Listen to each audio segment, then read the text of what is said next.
Ano ang pinaka-stressful na nangyayari sa buhay natin? May 10 akong i-share sa inyo, hindi lang yon. Kung stressed ka, 4 na bagay kailangan mong gawin kung ikaw ay very, very stressed. Makinig ka and be very blessed.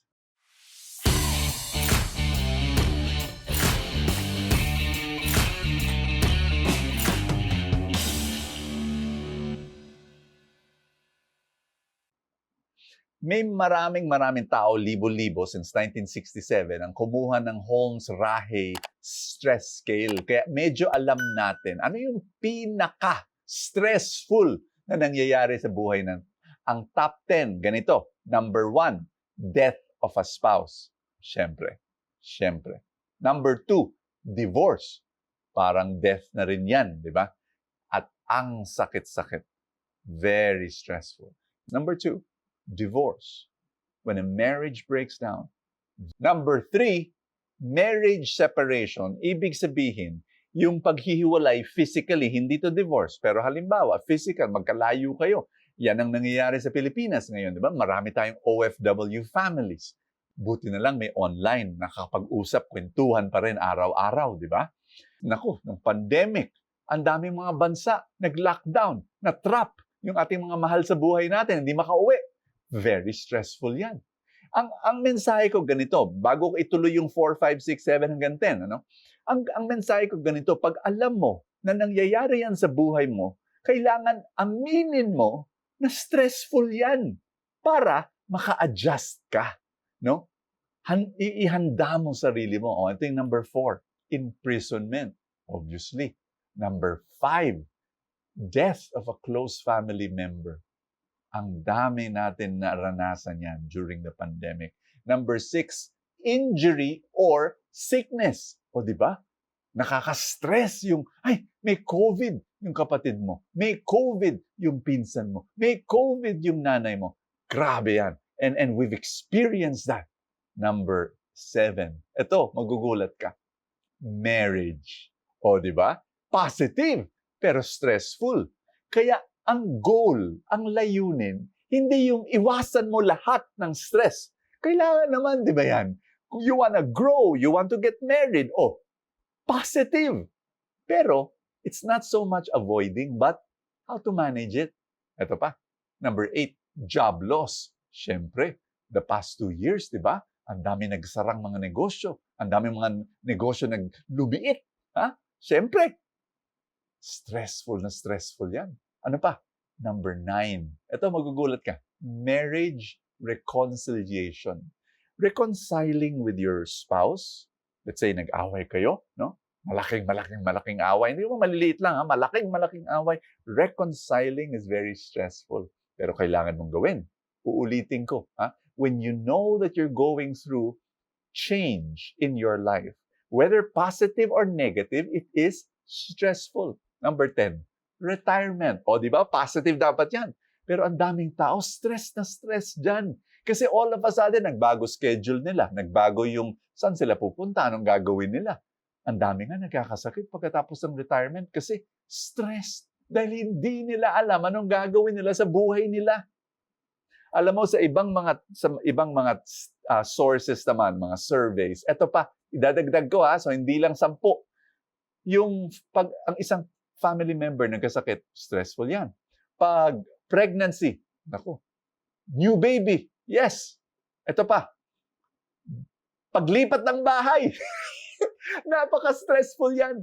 Work-related problems, stress. Nako, pag may conflict sa trabaho, pag may mga goals, tapos deadline, ay nako, dami-daming trabaho. Stressful yan, syempre. Financial problems. Naku, Brother Bo, yan ang pinaka-stressful. Ayan na. What am I sharing to you? Pag alam mo na may nangyayaring stressful event sa buhay mo, aminin mo, sabihin mo sa sarili mo, ito stressful. Para maka-adjust ka. 4 things that you need to do. Ano yun? Number 1, lessen your load. Whether it means your workload, your emotional load, basta i-lessen mo kasi stressed ka eh. Kailangan, kung kaya, i-adjust. Number 2, you need to lessen expectations on yourself na hindi ka normal. Your emotional responses will be different. So very important lesson mo lang. Give yourself some slack. Number 3, increase deep conversations with your safe friends.